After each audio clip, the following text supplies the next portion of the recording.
Tabian Nga Silingan. Ay sus ginoo, na napod siya. Alas 5 pa lang, buntag nagsaba na. Wapay adlaw, wapay pamahaw. Nangita na ka-tabi, murag walay pahuway. Matag, buntag moabot sa among pultahan.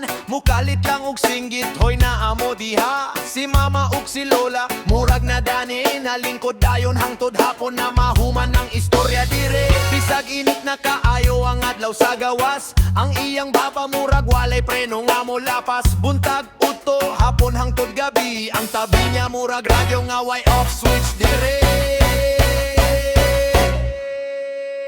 Kaya nga mong silingan, grabe ka Tabian. Murag reporter kada adlaw na ay balitaan. Bisag si mama na hudlan na og topic usahay. Si ante pa dayong gihapon, murag di kapuyon bisang kadlawon pa mo subay. Alas 5, buntag mangmata'g tao, mangita ka-storya. Bisan nagluya pamigmata bro. Kung naa'y contest sa tabi siguro si a champion. Kay kada adlaw ang istorya murag one whole season.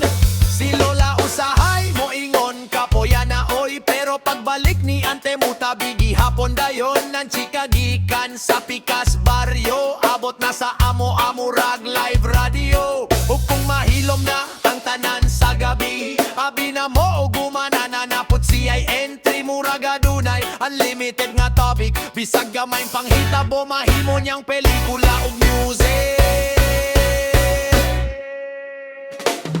Kung makakita siya og tawo sa dalan, sure na good nga naa'y 1 hour nga barugan. Bisag nagdali ka og naa kay lakaw, madugay ka kay madakpan kasi ang tabi nga way undangaw. Ang among silingan, kusog kayong mutabi. Murag DJ nga pirming naa sa party.